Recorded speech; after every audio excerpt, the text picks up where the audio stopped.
Today, we've got not one, but two episode commentaries for you. It's kind of like Christmas and your birthday all wrapped up in one, isn't it? First up, Michael must help the daughter of a cat burglar when she tries to summon a charismatic demon from the underworld. After that, watch as Kit gets one of those temporary tattoos. You know, the same ones your kid gets at the carnival. So stay tuned for a double feature, Kit the Cat and Custom Kit.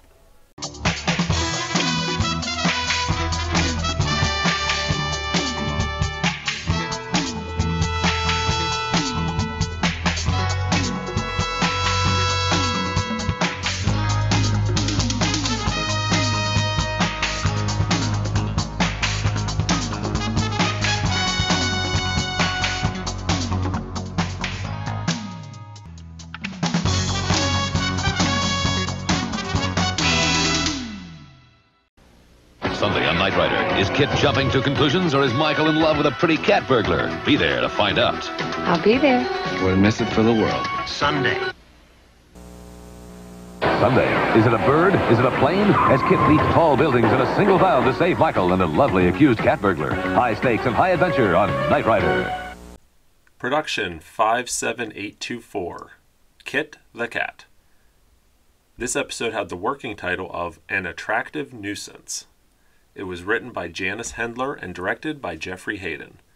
This episode originally aired on NBC Sunday night at 8 p.m. on November 6, 1983. It was filmed from September 13th through the 21st of 1983. It was the 27th episode to air, but the 29th to be produced. So let's dig in. We open with a cat burglar scaling this tower. This is, in reality, the Black Tower at Universal Studios where all the production offices were, or are, I don't know. And the neat thing is, they actually had someone scaling this building, if you watch here. And there's subsequent scenes where you see a close-up and the person scaling. They're actually climbing this building. It's probably only 2 floors up, but still, kind of neat. Here's another one of our blink and you'll miss it cameos of Herbie the Love Bug. Well, not really Herbie, but the white Volkswagen that was prominently featured in Blind Spot. We see it right here, and we know this wasn't a scene that was filmed for Blind Spot because this is specific to this episode, and you can see Kit coming up on the side here. So this is, again, a crew member's vehicle that was just being used as a background or nondescript vehicle. The next day, we're at the foundation, and we get a good look at Devin's desk. But notice here, the breakfast cart is back. The breakfast cart that we saw way back in Chariot of Gold at the very end when Bonnie was recovering from being hypnotized, I guess you could say. And Michael brought her some breakfast on this very cart. And there it is today. Nice piece of continuity.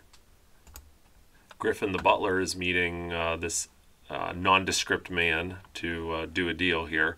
In the background, once again, there's the Volkswagen and there's the red Camaro. Kind of makes you long for the days of the AMC Gremlin, doesn't it, from season 1? Michael's driving here in the insert car. We can see the chrome coat hook. We can see that the overhead console still does not have any buttons yet. It will soon, but not yet. However, oddly enough, they show a close-up of Michael pressing buttons, and this is really the first close-up look that viewers get of that new overhead console. So we can see here we've got the buttons. In reality, so again, we own this insert car, and this original console, believe it or not, is still in the car today. So these buttons are actually pseudo spring-loaded, I guess you could say. So they're all loose. They're mounted from behind this bezel, and they're just kind of hanging there. But there's a plate behind them with some rubber bushings that allow Hasselhoff to press them and to have that tactile response. He'll press them, and then they pop back down. So they're kind of like a spring, but not. So these were all still in the car and still functioning. The buttons were in the wrong order. The whole panel was flipped. So the red ones were towards the front and the blue ones were in the back but we got that all fixed. And these buttons on the side were gone, but the red lights were still there, believe it or not, but the buttons themselves were gone, so we restored all that. And we got this nice piece of stock footage, and we have from Nobody Does It Better. Here's Flannery Rowe from that episode chasing Michael. So there's a gremlin for you. All right, so let's talk about Geena Davis. Geena is perhaps the most famous person to come out of Knight Rider, guest star wise. Maybe. I don't know. What do you guys think? Let me know. Is there anyone more famous than Geena Davis? Maybe Jason Bateman from Lost Night. But, Blair Underwood was in Night of the Juggernaut, right? But Geena Davis is certainly up there. Believe it or not, this was only her second credited role in Hollywood. She played a character, ironically called April, in 1982 in Tootsie. And then this appearance as Grace Fallon in Kit the Kat. So after that, she got, a couple TV series. She did a Buffalo Bill TV series, also in 1983. She had a very short-lived series in 85 called Sarah. And let's be honest, most of us know her from Beetlejuice, right? I mean, at least that's where I know her from. So, as Barbara.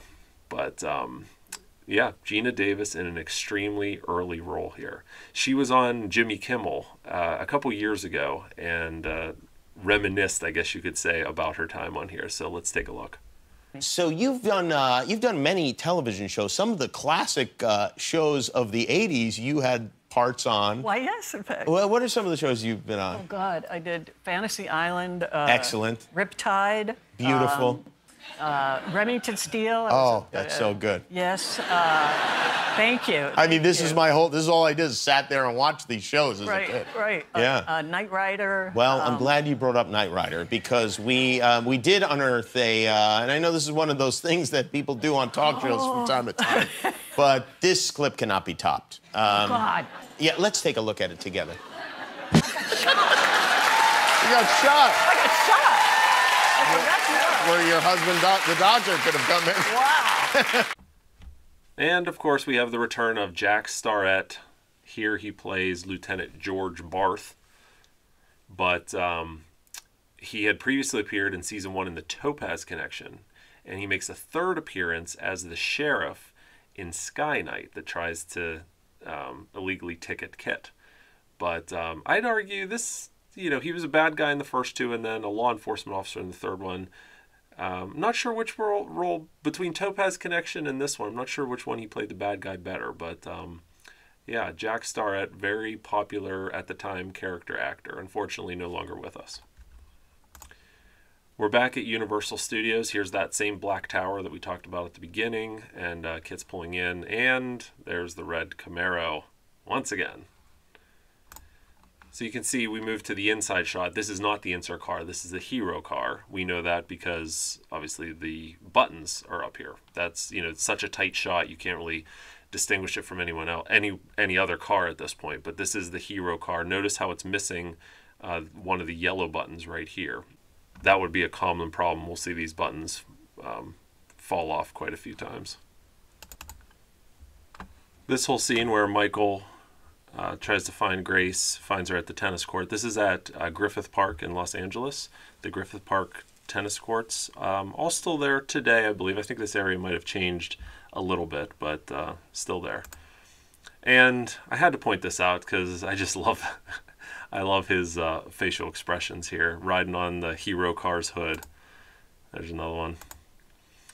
And then we move to this nighttime scene where Kit and Mike were trying to corner this cat burglar. And once again, just like in Blind Spot, Kit hits this terrible, terrible bump and just flies up and no doubt did some damage to the underside. This is the left-hand blind drive car this time. Last time in Blind Spot, it was the hardtop stunt car. And this is pretty neat, checking out the inside. So Kit's parked here. Michael's giving him some orders. And his dash, most of the dash is static, but the gauges are just flying. And we're at 896 miles per hour right now, if you can see that.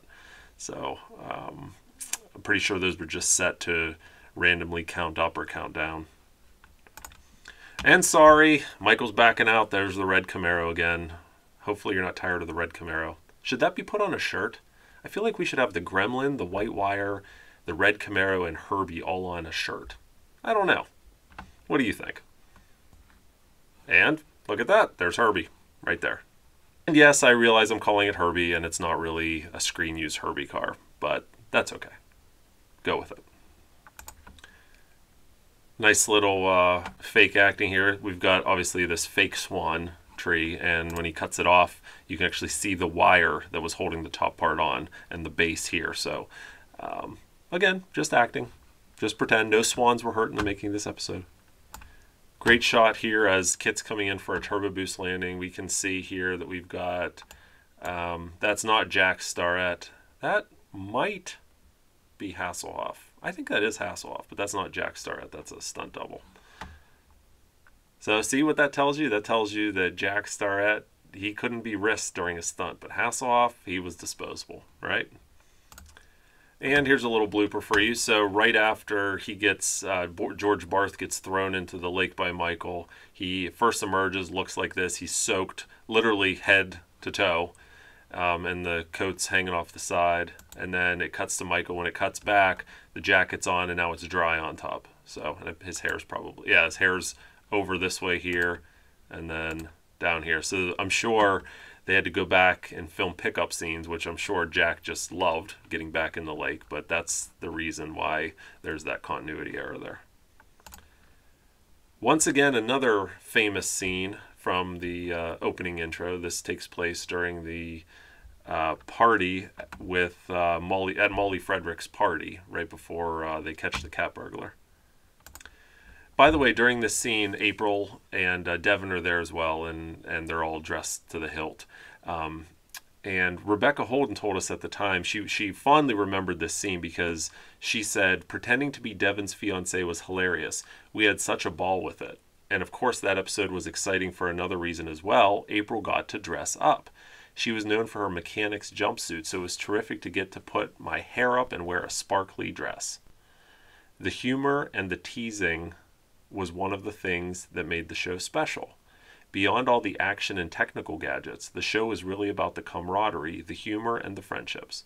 We were united in spirit. We were dedicated professionals on a mission for good, but along the way, we certainly had a whole lot of fun.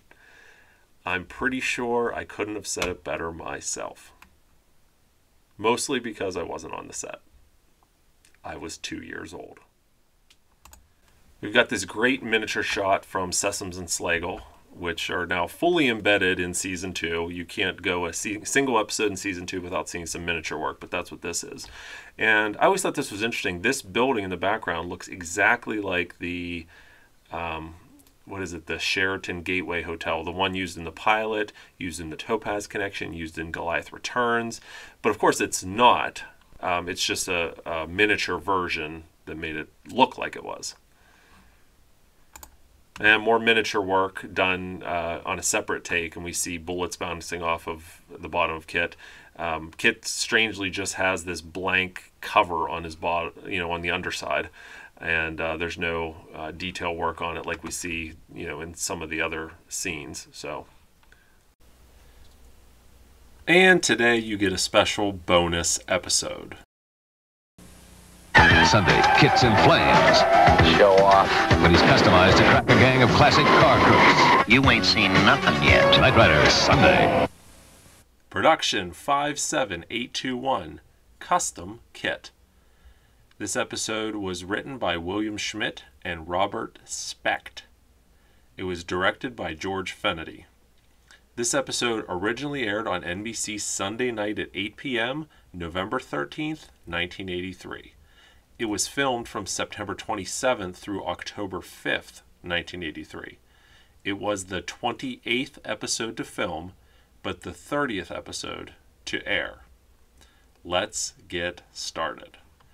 So even on this title screen, we see Devin driving the Pennington Ascot Regency.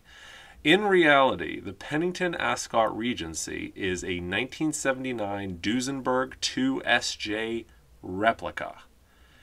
Now, some people have said that Duesenberg offered chassis and there were replica bodies built. I don't know if that's the case. I'm not a Duesenberg historian, but this is definitely a replica that Devon drives. After he's hit by Nora Rayburn in disguise, we get this nice close-up of the Pennington's rear bumper damaged. But if you look closely, the damage is actually metallic tape and mud that they just wrapped around the bumper. So I think Devon was freaking out for nothing. And here we go. Here is Angel Tompkins as Nora Rayburn. This is her second and final appearance in the series. She was seen in Nobody Does It Better as Connie Chasen, the woman that was murdered. So take a look at this. Devon's looking inside of Nora's car while she takes off with the Pennington Ascot Regency. If you look in the background here, this road right here, see this enter here sign? This road will come into play a little bit later in the episode whenever Kit is chasing Carrie's car that's stolen. He runs down this road right before he turbo boosts over the train. So there you go. We'll point that out when we get there.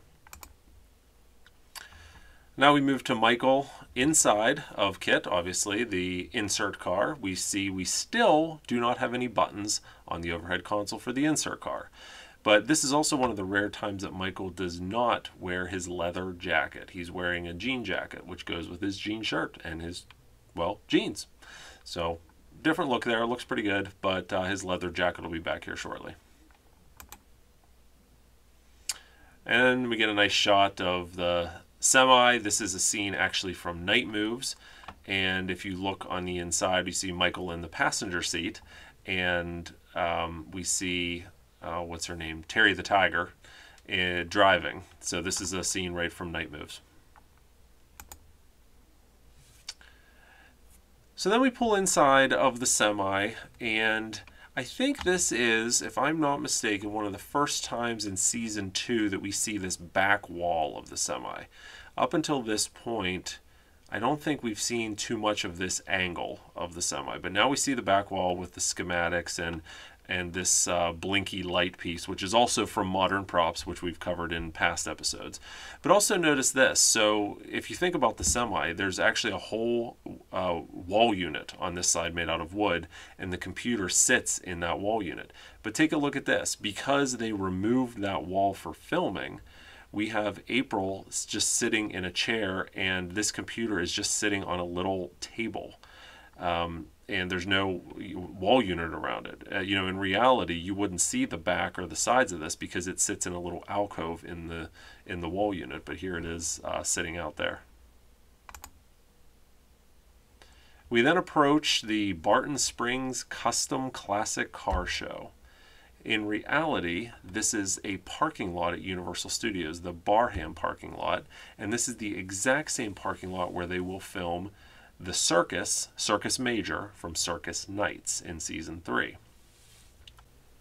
We also get kind of a really good look at all of the different vehicles that are here, all these custom jobs, and I certainly am not able to identify all of them. This right here is looks like a model, like a T-Bucket Roadster. It almost looks like the one that's in Hearts of Stone. Then we have a Corvette here. We have a highly customized Corvette here. This gold car, I believe, is based on or is a Intermechanica. I can't even pronounce it. I'm looking at the Internet Movie Car Database for this one. Intermechanica Italia? I don't know, something like that. It almost looks like a Datsun or a Nissan, doesn't it? But maybe that's it. I have no idea. And then, of course, right here, this is a 1979 Auburn Speedster replica. And what else do we have? Back here in this corner, there is a 1979 Datsun 280ZX. And then we've got an engine here and some other vehicles. And this red one back here, I seem to recall, maybe you guys can help me in the comments, This red one was for sale recently in the last few years, and I think it was this exact one that was for sale. But I can't seem to find information on, the name escapes me. This right here in the front is a 1939 Rolls-Royce Wraith, and I think that about covers it. There's a couple mobile homes in the back, or trailers. That almost looks like the Rockford Files trailer, doesn't it? Anyways, so then moving along, I don't know if you noticed this, but Edelbrock was a sponsor for this car show and really for this episode. So there's Edelbrock information there and over here. But the main reason I point this out is because this is the Barrister, right? And I think if you look right here, it even says 83 Barrister right in that sign. This was a custom job built by George Barris himself. Rumor has it it's based on a 1970 Chevrolet Corvette. And also rumor is that he built 8 of them. And we see, I don't know if it's this one or another one because the paint scheme's different, but we see another one parked in the Universal Studios backlot in Fright Night in season 4. But we got to see the Barrister when we went to Barris's shop, oh geez, back in 2011. It's a pretty neat vehicle. It's really, really long. But yeah, still neat. So this is owned by George Barris. In this episode, it's Carrie Haver's car. And here we get another look at that Model T, the T-Bucket Roadster right there. Yeah, so when Michael gets out here, what's that say? 23 T Roadster. Oh, that's a different one. That's that black one there. So if we go back, it's this one back here. That's the one, 1923 Roadster, and then there's this yellow one over here. Anyways. And we get introduced to the Longhorn here. In reality, a late 1970s Lincoln Continental limousine with a hot tub in the back and a sunroof. And here we have Brian Cutler returning again after being in the pilot. If you remember, he was the bartender in the pilot where Maggie was a waitress. And we talked to Brian many years ago, and he was happy to get a little bit more of a role this time around than he did in the pilot. So he was welcomed back to the set kind of with open arms, so much so that he had the opportunity to get a silk Knight Rider crew jacket because he came back a second time and the crew was encouraging to get one. So he did order one. So when we talked to Brian, he had nothing but really good things to say about the director, George Fenady. He said, George and I go way back. He was one of the regular directors of the hit series Emergency. I was lucky enough to be a recurring regular on Emergency for 3 years, and I always loved working with George. So to get to work with him again was a pleasure. And he also had excellent things to say about Albert Salmi, who played Buck Rayburn. This was kind of a bucket list actor to work with. It's someone that you hit it off on this set, and then they became really good friends after this until he unfortunately passed away. Wonder if anyone has a Barton Springs Custom Classic Car Show screen used balloon out there. Probably not. Anyways. So here we get a better look at that custom Corvette, the T-Bucket Roadster, another Corvette, and then this car here. What is this car? Someone identify this car for me. I know you can do it out there. Put it in the comments below. All right, so we move to the Barton Springs Motel. This is in reality the Beverly Garland Inn. We stayed here in 2012 for the Knight Rider reunion. It was hosted here, and this is actually the back entrance. This building was used in a number of Knight Rider episodes, to include Forget Me Not, Hearts of Stone. It was even used a little bit in Lost Night, and I know I'm forgetting some others. Oh, and Let It Be Me. It was used in Let It Be Me. So here it is in custom kit. And the next morning we have Michael and Carrie arriving at the car show, and this is probably one of my favorite Easter eggs in the entire series. There is a screen used generally in this picture. Can you find it? I'll give you a second. Where is it? That's right, right there. There is a screen used General Lee on its side, used as a billboard, over at the Warner Brothers studio, which is across the street from Universal Studios. This was a display that Warner Brothers had for, I think, a few years to promote the Dukes of Hazzard. You can see there's a giant Confederate flag and the words the Dukes of Hazzard across there, and they actually had one of the original General Lees perched on top of there. So, you know, you think "Give Me Liberty, Give Me Death" is the only connection to the Dukes of Hazzard, but here we've got one right here. An actual screen-used General Lee with a screen-used kit.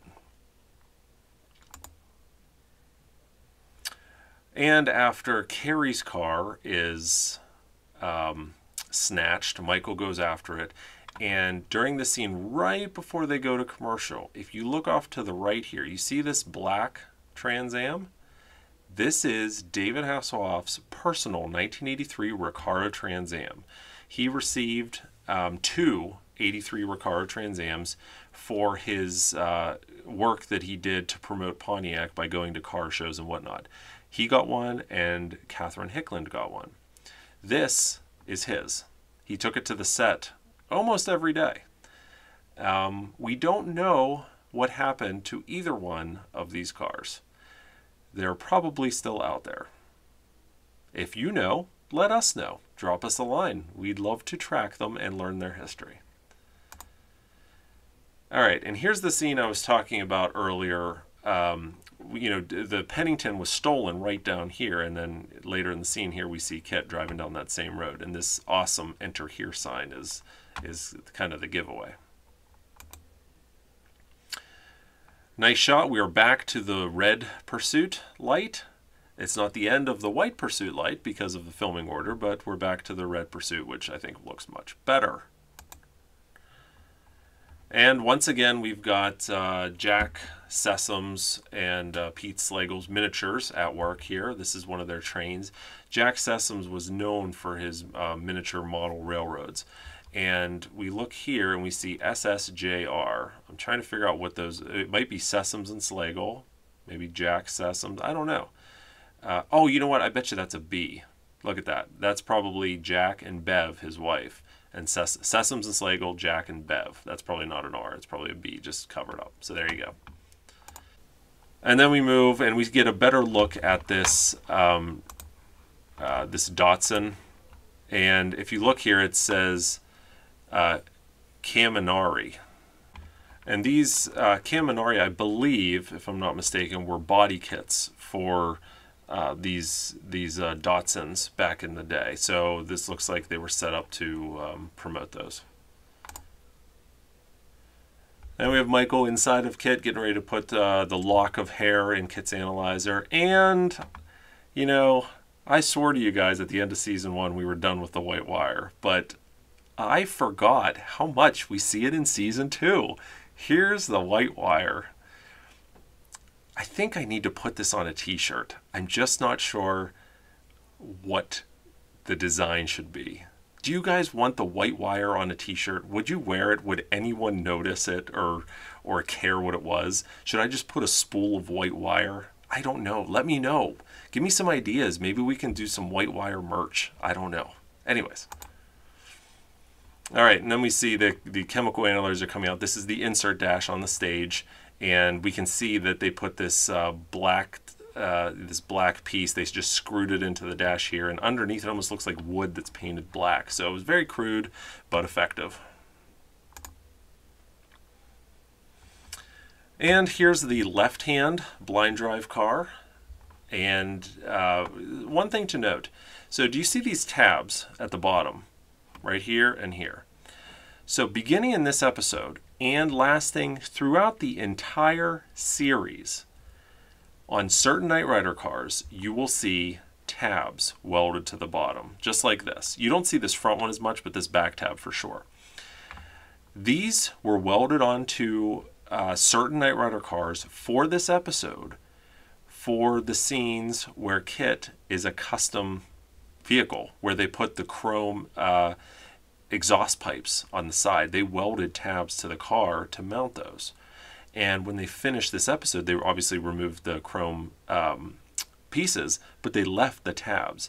And you will notice these tabs throughout the rest of the series on the cars that were used in Custom Kit and actually, were customized with those pipes. And one of these cars still exists today, and those tabs are still on it today, believe it or not. Isn't that cool? So we move on to the scene here where we have Suzanne Weston going to her warehouse. Michael and Carrie suspect that she's the person that has been stealing the cars. Obviously she's not. Hopefully that wasn't a spoiler alert for you, but you've had 40 years to watch the episode. Anyways, the reason I brought up this screenshot, my plan was I was going to show you then and now shots, right, of this whole sequence with Kit auto driving, Suzanne's warehouse, this hardwood building. But unfortunately, this entire area has been razed and completely redeveloped. It looks nothing like it did back in 1983, which is unfortunate because up until really about 10 years ago, this area still looked almost exactly the same, to include the warehouse where the stolen cars were hidden, which we see at the end of this episode. But progress, I suppose. All of this stuff is now gone. Great shot here of the left-hand blind drive car. We can see that it still has its passenger side sun visor. We've upgraded now to the newer season 2 through 4 style overhead console. But we can see here it's kind of falling down on the passenger side. We've got the rounder seat here as opposed to the regular Trans Am seat. One thing interesting to note here, look how high the passenger side seat is. Really, that seat should only be down, the top of it should be like right about here, but it's really high up. And frankly, I don't think you could get, I'm not sure you could get a PMD seat up that high without something underneath it. So I don't know what's going on here. I do know that they 100% did not have a car that could be driven from the right-hand side until season 3. So there's something else funky going on here with the seat. Not sure what it is, but it should not be up this high. And for those of you curious, there were 4 Trans Ams used in this episode. As season 2 progresses, we're going to find that they settle in to using about the same 4 cars for most of the photography in the episodes. There are, exceptions here and there depending on what the episode needs, but for the most part, there's 4 cars that they use. They used the hero car, the insert car, the left-hand blind drive car, and the hardtop stunt car, the one that was introduced way back in season 1. So for this episode, it's those 4 cars I just mentioned. Now, out of those 4 cars, 3 of them received the full custom kit look with the flames and the pipes and everything. The only car that didn't get the exterior treatment was the insert car, with the exception of the rear spoiler, the custom spoiler they put on the car. They did add that custom spoiler to the insert car just so when they're filming on the inside, you see out the back window and you can see the custom spoiler. But other than that, they did not treat the outside of that car with the flames and all those goodies. And speaking of the flames, we get this great shot of all of these drawings on Kit's hood when they're back in the semi. And I don't know if you've ever taken the time to just stop and look and really examine the photos that are here. So, starting down here, we have a custom, what is that, late 70s, early 80s Camaro. We've got another Camaro here, an earlier one. And then, of course, we've got the actual drawings, specifically of Kit with the flames for the episode. I was hoping to see some kind of a signature here to see who did these. Did Michael Chaffee draw them? I don't know. I suppose it's possible. One of you guys out there, next time you talk to him, why don't you ask him? But it's interesting. Here it says hubcap can be chrome dish, flat. Can't read some of this other stuff here. But we've got a ruler. Up here on the top right, there's a 3rd gen Camaro. Almost kind of looks like the Red Rooster from the 19th hole, but I'm sure it's not. I don't know what this yellow car is. It's hard with the front obscured. What car is this? Let me know in the comments below. Almost looks like it has a Barris badge right there. Is this a Fiero maybe? I don't know. And then I don't know what that is either. So there you go. And look back here. Doesn't this almost look like a KITT monster truck? Look at that. This one back here. It almost looks like KITT has I know that's not the case. It's just the angle of it, but it almost looks like KITT monster truck version. Anyways. So we move forward, and this is what I was talking about before. This is a great shot of Michael holding these incredible chrome pipes, and these are the ones that get mounted to the rocker panels of KITT where they needed to, weld those brackets on. And then we move to the outside, and we get a different angle of the car show. We can still see the 2 custom Corvettes and the Model T Roadster here. Take a look at this. These motorhomes in the background are the motorhomes of the cast and crew. This one might be David Hasselhoff's motorhome. I'm not sure, but that's what those are in the background there. And we have this great shot here of Carrie and Michael driving. This is the hero car. And one thing that I'm going to point out, take a look at the flames on this car versus the flames on the stunt car, the hardtop stunt car. Look how they differ. There's a little bit more red right by the scanner, and the flames are a little bit different. So, even in the same episode from car to car, even the decals they put on were not consistent. So these were probably, hand cut by the art department, magnetic, of course, so they'd stick to the car. But, they probably just hand cut each set, and because of that, no 2 sets were the same. And here you get another look on the side, and you can really see, if you look at them here, you can see how not crooked the cutout is, but you could tell these were all hand cut, right? They probably took yellow vinyl and stuck it to a magnet, flexible magnet sheet, something like that, and then they probably just sprayed the tips on to make them turn into red, and that was it. Yeah, there's another view. There's the front view. We also get a look at these rims that KITT has on. I believe these are Gaudy rims. I think that's what that says in the middle there. 15-inch rims. The tire size is different than what you find on the regular Knight Rider cars. So these are, well, first of all, these are Goodyear Eagle. What is that? NCT? NGT? KITT normally has the Goodyear Eagle GT, so these are different. And I believe the tire size for the Eagle GTs are 215/65/15, I think. But these are, something a little bit different. I don't know if that says 205/60/15. So the size is a little bit different, but we transition to Barton Springs Motel at night. Here's our red Camaro making its appearance in this episode. And then we move forward to the wonderful Bernard Fox, who played Commander Henry Ashburton Smythe. You don't hear that full name in the episode, but the script lists his full name. So, Commander Henry Ashburton Smythe. And again, played by Bernard Fox.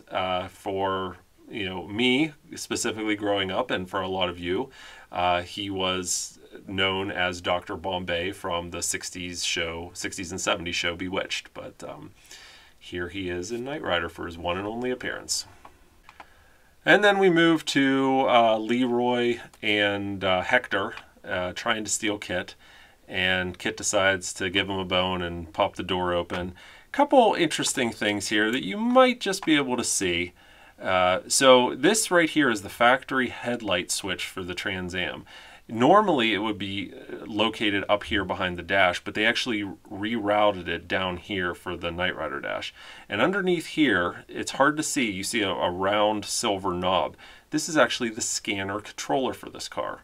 It was placed right in here, and you can't see it, but there would be a little LED bar in here that would scan back and forth to match the pattern on the front. But that's KITT's scanner, and then the factory headlight controller rerouted. And then we move to the inside, and once again you can see really how crude these flames are. In fact, take a look right here. You can see that they just laid this one on top of the tip of the other flame here, and you can see how they're just resting on the top of the car. One other thing, so we can see this is the hero car, and take a look at this overhead console, how it's finished real nice, it's installed properly, and then all of a sudden we transition over to here, and we are in the insert car. And you can see the insert cars overhead was not quite as clean of an install. There's a gap here where you can see the headliner. But this is what I was talking about earlier. This car did not receive the flames on the outside, but they did add on the custom kit spoiler on the back. And then we move to this scene, and this is actually another car. This is the hardtop stunt car that they use for most of these scenes. And take a look at how these flames differ from the hero car flames. You'll see here, first of all, there's they're not even placed on properly, but the way they're cut and the way that they lay on the car are completely different than the hero car. And we move to this scene, and it's another blink and you'll miss it moment. We get some of the Universal Studios transportation fleet vehicles back here. This would be a semi-tractor hauling some of the crew materials, and we've got, of course, some bystanders here, probably people spending the weekend at the hotel, not knowing that Knight Rider was filming there. Who knows? And we have Devon and Commander Smythe heading to the Barton Springs car show, and we have a reappearance of Devon's classic Mercedes, last seen in Brothers Keeper. And then Michael, this is, I believe, right after Nora Rayburn bumped into the back of Kit, and Michael's reacting to that. And this is just a couple frames where he's back, and you get a clear look at the back side of the back seat of Kit. So take a look at this. Obviously, it's the chrome coat hook, so we're still in the insert car. But you see this handle here? A lot of you guys know this, but this is a trunk pull cable handle. They installed these on pretty much all of the Knight Rider cars. So there were, as we've been told, there were instances where the car's battery would be drained, probably due to the scanner or the electronics or any number of things. They left the fog lights on, I don't know. So they wanted a mechanical way to pop the trunk, right?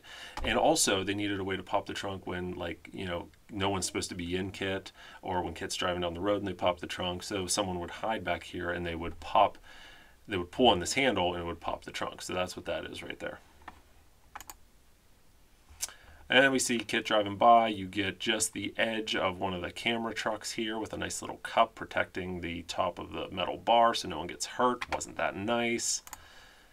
And then we pull into the warehouse. And like I said, unfortunately, this warehouse is no longer here.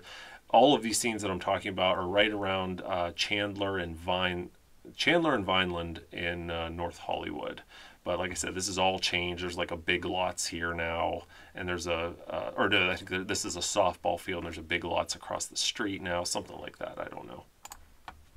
But just to show you, so specifically the warehouse where Kit and the other stolen cars were, it used to be right here. Now, what you're looking at is a very, very old Google Street view from 2008. It's one I happened to save back in 2008, and you can see even in 2008 that building was recently demolished. But this building over here, if we go back to the screenshot, we can see the corner of that building right here, right? So that tells us the warehouse was here. Unfortunately, it's gone. But now this building, this is all gone too. This is now, I think, like I said, a baseball field. And then we pull in with Buck and Nora checking out the car. This has one of my, I don't know, it's one of my favorite lines of the episode where she said, "Oh, the car practically drives itself," and he said, "Oh, that's the power steering." So I thought that was funny. Anyways, this is the hardtop stunt car. No, I'm sorry, this is not the hardtop stunt car. This is the left-hand blind drive car. We can tell that here because of the sun visor over here, and it does have T-tops. See, even sometimes I have to look twice. And then we move to this side shot, still the left-hand blind drive car, but we get a neat look here at the blind drive seat. So there's no one in it currently, and you can tell that because see on the passenger seat, which is a regular seat, it's stuffed in the middle like a normal seat. But over here, see how it kind of caves in? That's because this is just a flap of fabric. And also behind it, you can see the shroud that normally would cover the stunt driver right there. But for this scene, there's no one in there. And you can see the round steering wheel right there, the round stunt wheel. So we move to this scene. Michael's been seen and people are shooting at him. This is the hardtop stunt car, and you can see a couple things. First of all, check out this beefy bar under here. So this car did not have a camera tow bar receiver, but it did have this rather beefy bar underneath here. And also look at the front nose. So right here there's a little bit of a gap. You can see it right by the scanner, but then over here it just kind of completely collapsed. So a lot of times what they did behind, underneath here is the stock Trans Am impact bar, and they would put supports underneath here to kind of hold the bumper up and in place. So the support here has obviously failed or was removed or whatever, and that's why the bumper is sagging so much. But see, then we move and there's a close-up of Michael, and now we're in the left-hand blind drive car, and check this out.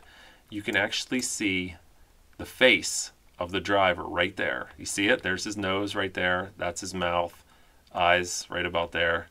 But there's the blind driver while Kit's supposed to be driving by himself. Yeah, so move forward again. You can still see him right there. And then we switch to this scene. Now we're back to the hardtop stunt car. And you can also see, look how high the seat is here. So he can see out the windshield.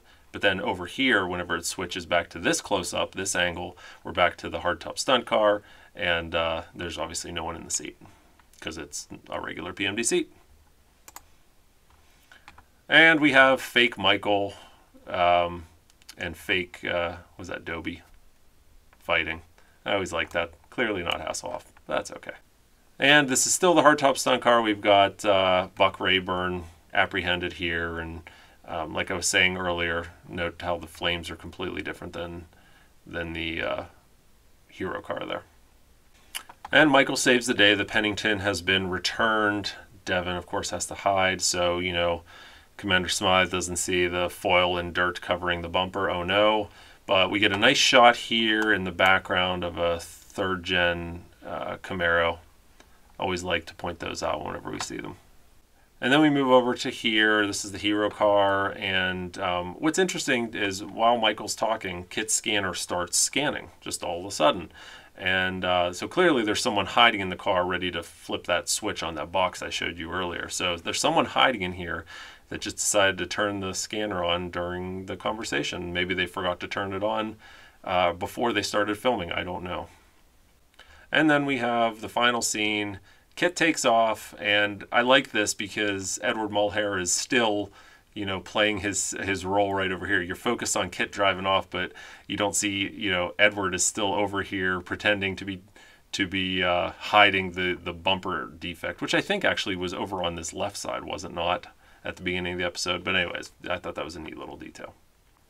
Okay, guys. Well, this was a very special episode. You got not one, but two episode commentaries, Kit the Kat and Custom Kit. I really hope that you're enjoying these, and if you are, tell your friends. All right, so now that we got these two episodes out of the way, next up is one of Knight Rider's most popular episodes, Sole Survivor. As always, thanks for watching, guys. If you haven't already, please like this video, please subscribe, and please share this video. We appreciate it. We'll talk to you next time. Thanks.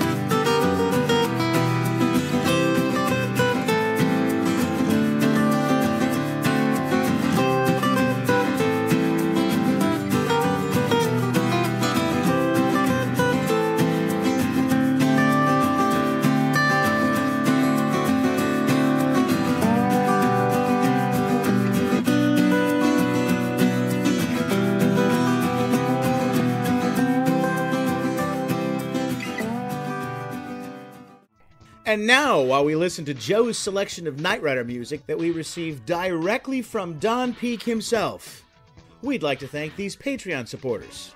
We're featuring these fine supporters at our Knight Rider Prop Restorer level. Thank you very much for your support. And for those of you at the Knight Rider History Hunter level, we're recognizing you right now in the description. Now, if you enjoyed seeing this golden nugget of Knight Rider history being rescued from obscurity, then please consider supporting us on Patreon.